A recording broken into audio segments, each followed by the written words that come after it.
Good morning सगळ्यांना. आता आपण सीडीपीचे प्रश्न बघणार आहोत, कारण प्रत्येक प्रश्न समजून घेण्यावर तुम्हाला भर द्यावा लागेल आणि प्रश्न समजून घेतलं तर म्हणजे तुम्हाला सगळं काही समजतं. पहिला प्रश्न दिलेला आहे, विद्यार्थियों के अर्थपूर्ण अधिगम को बढ़ावा देने के लिए, म्हणजे विद्यार्थ्यांना जे अधिगम म्हणजे जे तुम्ही शिक्षण देताय ते कसं देताय, अर्थपूर्ण देताय. प्रश्न समजून घ्यायचे. निम्नलिखित में से किस प्रक्रिया के लिए बच्चों को प्रोत्साहित नहीं करना चाहिए, म्हणजे विद्यार्थ्यांना तुम्ही अर्थपूर्ण अधिगम देताय, शिक्षण देताय आणि त्यासाठी कोणत्या गोष्टीला तुम्ही प्रोत्साहित करणार नाही असा विचारलंय. कोणत्या गोष्टीला प्रोत्साहित करणार नाही म्हणजे आपल्याला निगेटिव्ह काढायचंय. पहिला ऑप्शन काय म्हटलंय, अन्वेषण और प्रयोग. अन्वेषण और प्रयोग म्हणजे काय, विद्यार्थ्यांना निरीक्षणाच्या अवलोकनाच्या संधी द्या. चांगला आहे, बरोबर आहे का नाही, त्याच्याने अर्थपूर्ण अधिगम होऊ शकतो. परासंज्ञान, पूर्वीचं जे ज्ञान आहे आताचं जे ज्ञान आहे या ज्ञानामध्ये तुम्ही काय म्हणतात अनुबंध लावून त्यांचं समायोजन करून त्यांना शिकू शकतात, हे पण चांगलं आहे, अर्थपूर्ण अधिगम होईल. त्याच्यानंतर तिसरं ऑप्शन काय म्हणतंय, सी चर्चावर बस. चर्चावर बस, बस म्हणजे भांडण नाही, वादविवाद म्हणतात बघा मराठीमध्ये. जर विद्यार्थ्यांना चर्चा केली, वादविवादाच्या साहाय्याने जर तुम्ही एखादा मुद्दा समजून दिला त्याच्याने पण अर्थपूर्ण अधिगम होईल. पण डी ऑप्शन काय म्हटलंय, निष्क्रिय श्रवण. निष्क्रिय श्रवण म्हणजे काय, आता समजा हा व्हिडिओ तुम्ही बघताय आणि तुम्ही तुमच्या कामात आहेत, फक्त मोबाईल लावून दिला, फक्त ऐकताय, लक्ष पण देत नाही, मग खरंच तुम्ही अर्थपूर्ण अधिगम करणार आहे का, तर अजिबात करणार नाही. म्हणजे डी ऑप्शन काय आहे, चुकीचं दिलेलं. आपण याला प्रोत्साहन करू शकत नाही, त्याला प्रोत्साहन देऊ शकत नाही. कशाला, निष्क्रिय श्रवणला. प्रश्न दुसरा हा आलेला आहे, राष्ट्रीय शिक्षा नीती 2020 एनईपी वर आलेला प्रश्न आहे. टॉपिक माहित असेल तर उत्तर देतात. आणि हे तुम्हाला एक सांगू का, हे प्रश्न तुम्हाला खूप सोपे वाटतात. का सोपे वाटतात, हे प्रश्न झालेले थोडे प्रश्न आहेत ना, म्हणून तुम्हाला सोपे वाटतात. पण जो नवीन पॅटर्न नुसार प्रश्न येतो त्याला काय लागतो, टॉपिक. टॉपिक घेतला तरच तुम्हाला तो प्रश्न सॉल्व्ह करू शकतात. प्रश्न 19 म्हटले दुसरा, राष्ट्रीय शिक्षा नीति 2020 जैसी शिक्षा की समकालीन नीतियों में बच्चों में कौन सी कौशल्य विकसित करने का प्रस्ताव करती है. म्हणजे राष्ट्रीय शिक्षा नीती एनईपी मुलांमध्ये कोणतं कौशल्य निर्माण झालं पाहिजे हे प्रस्ताव करते. कोणतं कौशल्य निर्माण झालं पाहिजे. आता पहिलं ऑप्शन थोडं पॉझिटिव्ह बाजूला ठेवूया, समालोचनात्मक चिंतन. दुसरं काय म्हटले, स्मरणवर पुनरुत्पादक, म्हणजे काय पाठांतर करा आणि तेच बोलायला लावा, असं तर कधी एनईपी म्हणत नाहीये. सी ऑप्शन काय म्हटले, परीक्षा केली शिकणं, म्हणजे काय तुम्ही कशासाठी शिकवताय मुलांना, परीक्षा द्यायची, हे पण चालणार नाही. त्याच्यानंतर म्हटले रटना, पाठांतर करणं, हे पण चालणार नाही. पण कशावर बल देते, किसका प्रस्तावित करते, हे समालोचनात्मक चिंतन. म्हणजे काय, विद्यार्थ्यांना काय करा, समस्याचे वेगवेगळ्या प्रकारे उत्तर कसे देता येतील, ती समस्या सोडवण्या कशा, विद्यार्थी रचनात्मक कसा बनेल याचं प्रस्तावित करते. म्हणजे या गोष्टीला प्रोत्साहित करते. पण या जे 3 आहे BCD याला प्रोत्साहित करत नाही. आता जे नवीन विद्यार्थी आहेत, या नवीन विद्यार्थ्यांना बॅच जॉईन करण्यासाठी कमेंट बॉक्स मध्ये तुम्हाला मोबाईल नंबर दिलेला आहे. या मोबाईल नंबरवर तुम्ही संपर्क करा, सर्व टॉपिक तुम्हाला मिळतील, सर्व टॉपिक तुम्हाला मिळतील. एवढं लक्षात ठेवा, टॉपिक घेतले तरच म्हणजे नवीन पॅटर्न येतो ना, म्हणजे हे प्रश्न झालेले म्हणून तुम्हाला सोपे वाटतात. नवीन प्रश्न कसा समजून घ्यावा लागेल, तर तुम्हाला पूर्ण टॉपिकच माहित पाहिजे ना. प्रश्न दिलेला आहे, सीखने के लिए सार्वभौमिक डिजाइन के सफल कार्यान्वयन के लिए डैश डैश के कई तरीके महत्वपूर्ण आहे. म्हणजे काय, तुम्ही कार्यान्वयन म्हणजे काय, एखादी क्रिया शिकवत असताना त्यासाठी सगळ्यात महत्वपूर्ण तरीका विचारलेला आहे. काय विचारलंय, महत्वपूर्ण. आता पहिलं ऑप्शन काय दिले, प्रतिनिधित्व. आता जर फक्त प्रतिनिधित्व महत्वाचं आहे का, तुम्हाला जर ती क्रिया करायची हस्तपरक अनुभवाने, तर फक्त प्रतिनिधित्व देऊन चालेल का, तर चालणार नाही. संलग्नता म्हणजे जोडून चालेल का, संलग्नता फक्त जोडून चालेल का. इथे काय म्हटलंय, नामीकरण. कार्यान्वित केले क्रिया के कई तरीके महत्वपूर्ण आहे. म्हणजे काय, एखादं कार्य द्यायचं असेल तर क्रिया पण झाली पाहिजे ना. आणि जर क्रियाच होत नसेल तर ते हस्तपरक अनुभव होतील का, तर अजिबात होणार नाही.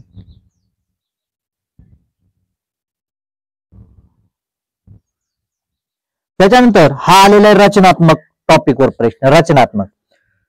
रचनात्मक बच्चों की विशिष्ट पहचान विशेषताओं में शामिल नहीं है. म्हणजे काय, रचनात्मक जे विद्यार्थी आहेत, रचनात्मक विद्यार्थी आहेत ना, त्याच्यामध्ये कोणती विशेषता सामील नाहीये, कोणती विशेषता सामील नाही. रचनात्मक म्हणजे वेगवेगळ्या प्रकारे उत्तर देतो, खूप चांगल्या प्रकारे रचना करतो, तर त्याच्यामध्ये काय सामील नाही, म्हणजे काय चुकीचं आहे हे शामिल, हे शामिल आहे.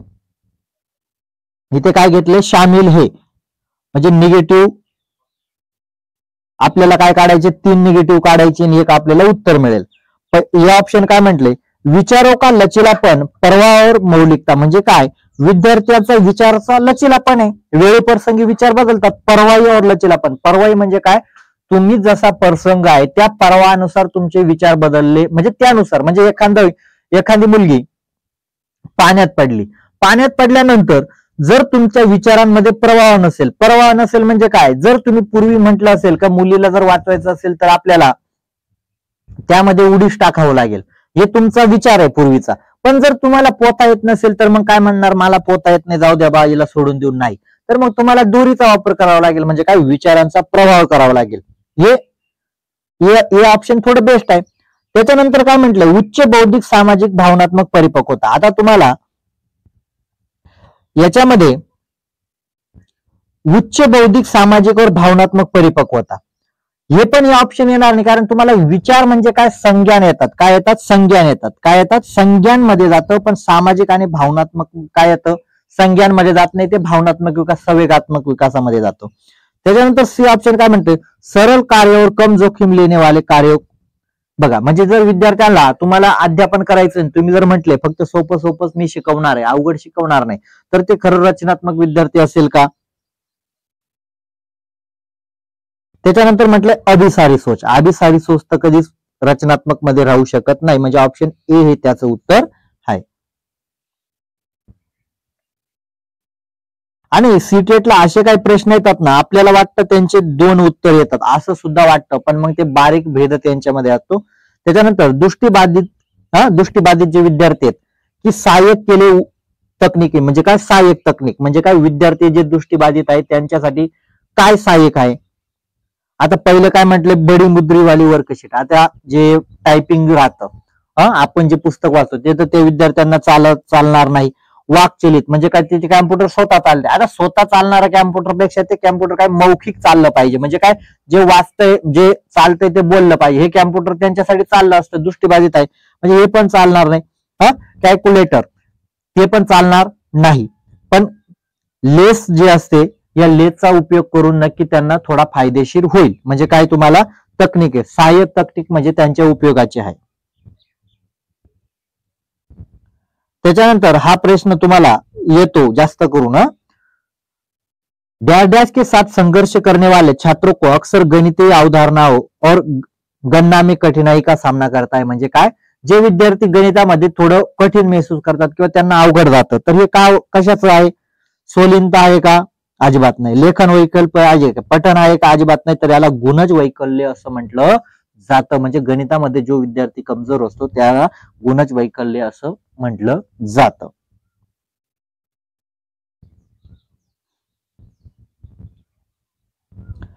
आता हा प्रश्न इथे नाही झालेला आहे, बघा इथे नाही आहे, पण हाय. इथे काय आहे, वंचित पृष्ठभूमि छात्रों के अनुसार शिक्षण के लिए निम्नलिखित में से कौन सी प्रभावी रणनीति है. इथे नाही आहे म्हटलेलं आहे, बघा इथे नाही आहे, काय हे पाहिजे होतं, कोणती प्रभावी रणनीती आहे, कारण इथे 3 निगेटिव्ह देऊन टाकलेले आहेत, एवढं लक्षात ठेवा. मग कधी कधी तुम्हाला सीटेट एका प्रश्नाचे 2 उत्तर पण देते का, कारण त्यांच्या अशा ऑप्शन मध्ये चुका झालेल्या असतात, म्हणजे वर प्रश्नामध्ये चूक झाली तर ते ऑप्शन मध्ये पण चूक होते. पहिलं का ऑप्शन काय म्हटले, सीखने की गतिविधियों को छात्रों को सामाजिक और सांस्कृतिक वातावरण से जोडणं, म्हणजे काय, जे तुम्ही शिक्षण देताय ते सांस्कृतिक आणि सामाजिक वातावरणामध्ये जर दिलं तर ते चांगलं आहे ना, म्हणजे त्याला जोडून दिलं. विद्यार्थ्यांना दैनंदिन जीवनाचा वातावरणाचा, म्हणजे दैनंदिन जीवनाचे तुम्ही अनुभव देताय, म्हणजे हे ऑप्शन चांगलं, म्हणजे हे काय प्रभावी झालं. त्याच्यानंतर काय म्हटलंय, स्थानिक भाषा में अभियुक्त को खारिज करना, म्हणजे काय करा, तुम्ही त्याची मातृभाषा स्थानिक भाषाला जर तुम्ही अभियुक्त त्याला बोलण्यापासून खारिज केलं किंवा त्याच्यावर बंधन लावणे हे चांगलं आहे का, म्हणजे हे पण येणार नाही. उनके लिए घर में ट्यूशन लेने अनिवार्य बनाना, म्हणजे काय, त्याला घरात काय, म्हणजे क्लास लावायला अनिवार्य करा. असं कसं काय, मग तुम्ही शिक्षक म्हणून तुमचा उपयोग काय, बरोबर आहे का नाही, म्हणजे हे ऑप्शन पण बाहेर झालं. बार बार अभ्यास और माध्यम से स्कूली ज्ञान के पुनरुत्पादन पर ध्यान देना, म्हणजे विद्यार्थ्यांना काय करा, वारंवार अभ्यास करायला लावा, वारंवार अभ्यास. काही म्हणतील सर की चांगलं आहे ना, पण इथे काय म्हटलंय, विद्यार्थी या वयात असतात, तर त्या वयामध्ये विद्यार्थ्यांना वारंवार त्या गोष्टी जर करायला लागलं तर त्यांना काय निष्क्रिय होऊन जातात, कंटाळा यायला लागतो. असं नाही, त्यांना त्यांच्या वातावरणाशी जर तुम्ही जोडून शिकवायला लागले, त्यांना एवढा पाठांतर किंवा अभ्यास करण्याला, एवढं लिहिण्याला तुम्हाला बल द्यावा लागत नाही. आणि पुनरुत्पादन पर ध्यान देणं म्हणजे काय, जे मी सांगितलं ना तेच विद्यार्थ्यांनी करून दाखवा, हे पुनरुत्पादन होईल. किंवा जे त्याने आज केलं ना तेच उद्या करायला लावा. याच्याने काही महत्व होईल का, म्हणजे तो विद्यार्थी काय होईल, जाईल, कंटाळा यायला लागेल आणि तो म्हणेल नाही बाबा हे काय सोपं नाहीये. म्हणजे काय, प्रत्येक गोष्ट वारंवार होत असताना ती काय कंटाळवाना येते लहान विद्यार्थ्यांचं. म्हणून ए ऑप्शन बेस्ट आहे. तुम्हाला आता कळालं काय वंचित पृष्ठभूमीचे जे विद्यार्थी आहेत त्यांच्यासाठी सगळ्यात प्रभावी काय आहे, का त्यांच्या वातावरणानुसार तुम्ही त्यांना जोडून शिकवलं पाहिजे.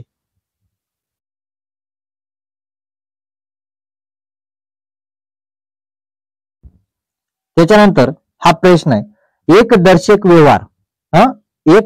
व्यवहार के रूपों में समावेश विविधता के संदर्भ में स्थिति में जिसमें शामिल है. म्हणजे काय, तुम्हाला विविधता आहे, काय व्यवहार आहे, विविधता आहे, त्याला तुम्हाला एकत्र करायचंय. तर का कोणकोणत्या गोष्टी एकत्र करणार, यावर आलेला प्रश्न आहे. कोणकोणत्या गोष्टी, आता सगळ्यात जर महत्वाचं आहे, आता भाषा विविधता.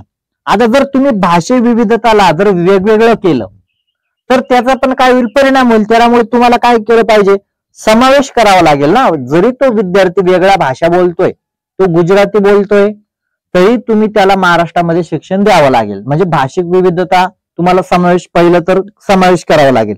लिंग विविधता म्हणजे ती मुलगा आहे किंवा मुलगी आहे हे म्हणून चालेल का, नाही बाबा तू मुलगी आहे म्हणून आमच्या वर्गात बसू नको, दुसऱ्या शाळेत जा, तू मुलगा आहे म्हणून तू दुसऱ्या शाळेत जा, असं आपल्याला सांगता येणार नाही. म्हणजे हे पण आपल्याला समावेश करावा लागेल. त्याच्यानंतर म्हटलंय सामाजिक, इथे सहज आलेलं आहे, सामाजिक सांस्कृतिक विविधता. म्हणजे सामाजिक आणि सांस्कृतिक विविधता पण असेल, ती पण आपल्याला समायोजनच करावं लागेल ना. जर असं आहे का तू त्या समाजाचा आहे म्हणून तू इथे बसू नको, तू त्या समाजाचा आहे म्हणून तू इथे बसू नको, असं पण चालणार नाही. म्हणजे हे पण आपल्याला समाजात करावं लागेल, बरोबर आहे. योग्यतावर विकलांगता म्हणजे विद्यार्थ्यांच्या योग्यता, आता हुशार विद्यार्थी आणि विकलांग विद्यार्थी यांना पण तुम्हाला समावेश करावाच लागेल ना. मग असं नाही बाबा ते योग्य विद्यार्थी त्यांना बाजूला ठेवा, जे विकलांग विद्यार्थी त्यांच्यापासून दूर ठेवा, असं पण चालणार नाही. यांना पण तुम्हाला समायोजन करावं लागेल. म्हणजे तुम्हाला हे चारही ऑप्शन काय आहेत हे समावेशासाठी महत्वाचे आहेत. हे समावेश करूनच तुम्ही काय करू शकतात, अध्यापन करू शकतात. म्हणजे डी ऑप्शन मध्ये बघा हे चारही ऑप्शन आलेले आहेत.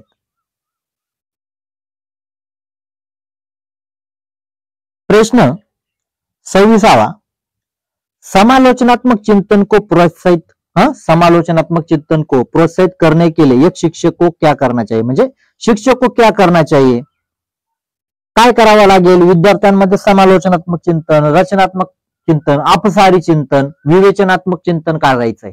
तर तुम्ही काय करणार, पहिला ऑप्शन काय म्हटले, कई दृष्टिकोनों को स्वीकार करना. काय म्हटलंय, कई दृष्टिकोन, पहिला ऑप्शन. दुसरं काय म्हटलंय, चर्चा को हतोत्साहित करना. म्हणजे जी चर्चा चालू आहे तिला हतोत्साहित करणार. प्रोत्साहित म्हटलंय का, हतोत्साहित म्हटलंय, म्हणजे हे पण येणार नाही.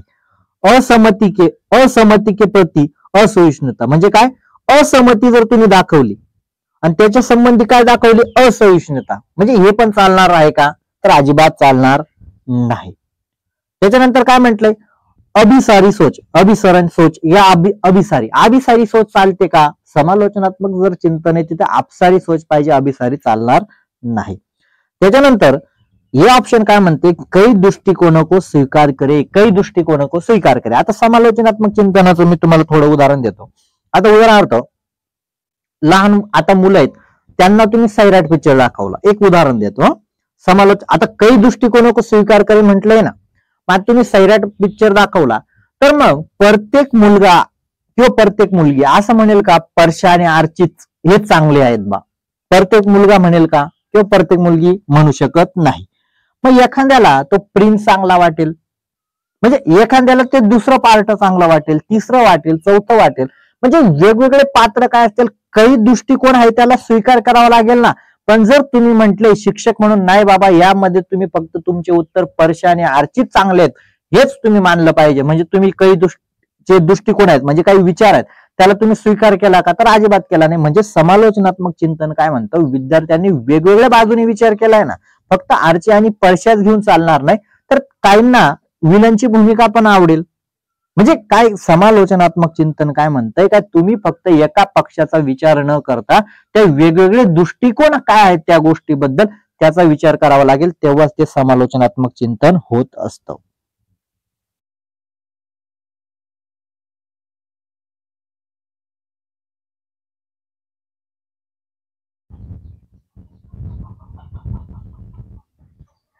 त्याच्यानंतर प्रश्न म्हटलाय, एक छात्र की वैचारिक स्पष्टता का आकलन प्रभावी ढंग से किस प्रकार किया जा सकता है.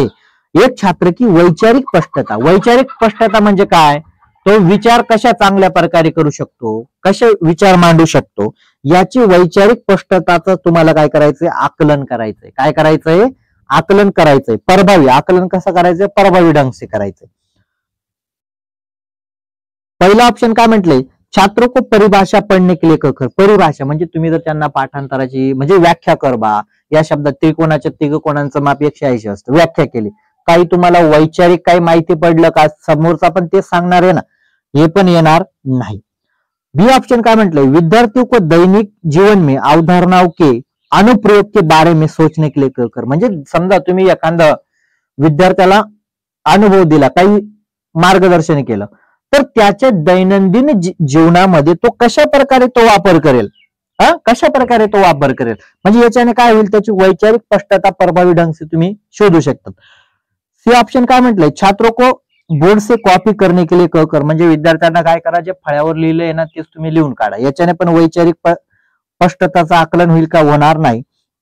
छात्रों को दूसरे छात्रों की प्रतिक्रिया को याद रखने के लिए कर. म्हणजे जो तो पोरगा सांगतोय ना ते काय कर, तू पाठांतर कर. चालणार आहे का, तर अजिबात चालणार नाही. पण ऑप्शन बी काय म्हणते की विद्यार्थी दैनिक जीवनामध्ये त्या ज्ञानाचा उपयोग कशा प्रकारे करतो हे तुम्हाला बघितलं तर त्याची वैचारिक स्पष्टतेचं आकलन चांगल्या प्रकारे होईल.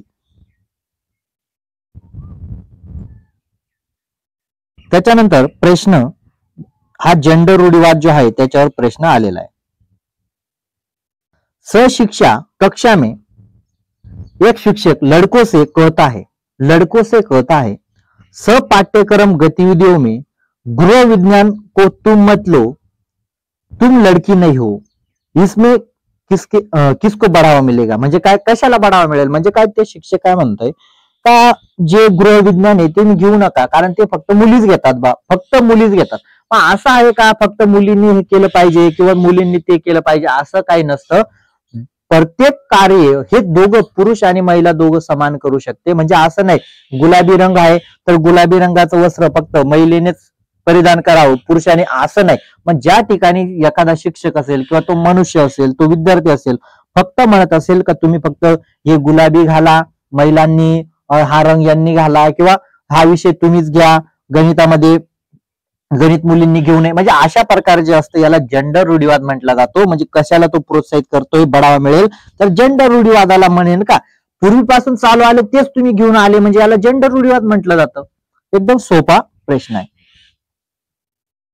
त्याच्यानंतर प्रश्न आला एक प्रगतिशील कक्षा में पाठ्यचर्या किस प्रकार की होते. बघा, प्रगतिशील शिक्षा म्हणजे प्रगतिशील शिक्षणामध्ये काय असतं, प्रत्येकाचे विचार, प्रत्येकाच्या बौद्धिक क्षमता, हे सगळं काही विविधता ही लक्षात, प्रत्येकाची भाषा पण महत्वाची असते, सगळं लक्षात घ्यावी लागते. पहिलं काय म्हटलंय, एक प्रगतिशील कक्षा में पाठ्यचर्या किस प्रकार की होते. बेद कठोर म्हणजे खूप कठीण पाठ्यचर्या असेल का, अजिबात राहणार नाही. विषय को खंडित रूप से संघटित करते. आता जर तुम्ही विद्यार्थ्यांना विषय आहे आणि त्याचे जर वेगवेगळे खंड पाडले तर ते पण चालणार नाही. आणि पुढे खंडित रूप से संघटित करते जिसका पारस्परिक संबंध ना हो, म्हणजे त्यांचा एकमेकाशी काही ताळमेळ लागत नाही आणि ते विषय तुम्ही किंवा ते टॉपिक तुम्ही जर विद्यार्थ्यांना शिकवत असाल तर ती प्रगतिशील शिक्षण राहणार नाही. सी ऑप्शन बच्चों की रुचि और क्षमताओं के अनुरूप संघटित की जाते. म्हणजे काय, विद्यार्थ्यांच्या आवडी निवडी क्षमता हे लक्षात घेऊन काय करतात तुम्ही, अध्यापन करतात, संघटित करतात, हे चांगलं आहे. डी ऑप्शन जानकारी को असंगठित तुकडों में प्रस्तुत करना. म्हणजे काय, असंगठित म्हणजे काय, खंड करून ज्यांचा एकमेकाशी काही ताळमेळ लागत नाही ते तुम्ही विद्यार्थ्यांना जानकारी देता, हे पण चालणार नाही. पण सी ऑप्शन बेस्ट काय आहे, कारण विद्यार्थ्यांच्या क्षमता आहेत, आवडी आहेत, यानुसार तुम्ही अध्यापन करताय किंवा यानुसार तुम्ही चर्चा करताय, यानुसार तुम्ही विद्यार्थ्यांचे अनुभव घेताय, तर हे चांगलं आहे. आणि शेवटचा प्रश्न काय म्हटलेला आहे, हा प्रश्न मी तुमच्यासाठी देतो, याचं उत्तर द्यायचं. एक शेर को डिजाइन करने वाले एक वास्तुकार और जटिल चित्र पर काम करने वाले कलाकार में कौन सी बुद्धी अधिक होने की संभावना आहे. म्हणजे काय, तो काय वास्तुकार आहे, इंजिनियर, आपण त्याला इंजिनियर म्हणतो बघा, त्याला त्याच्यामध्ये कोणती बुद्धी असेल, या प्रश्नाचं उत्तर तुम्हाला द्यायचं आहे. कमेंट बॉक्स मध्ये तुम्हाला माझा मोबाईल नंबर मिळून जाईल, 9561993466 या नंबरवर तुम्ही संपर्क करा. तुम्हाला पूर्ण बॅच, पूर्ण टॉपिक मराठी आणि हिंदीमध्ये नोट्स मिळतात, नोट्स फ्री मध्ये मिळतात बॅच जॉईन केल्यामुळे. त्यामुळे सगळ्यांनी व्हिडिओ लाईक करा आणि सबस्क्राईब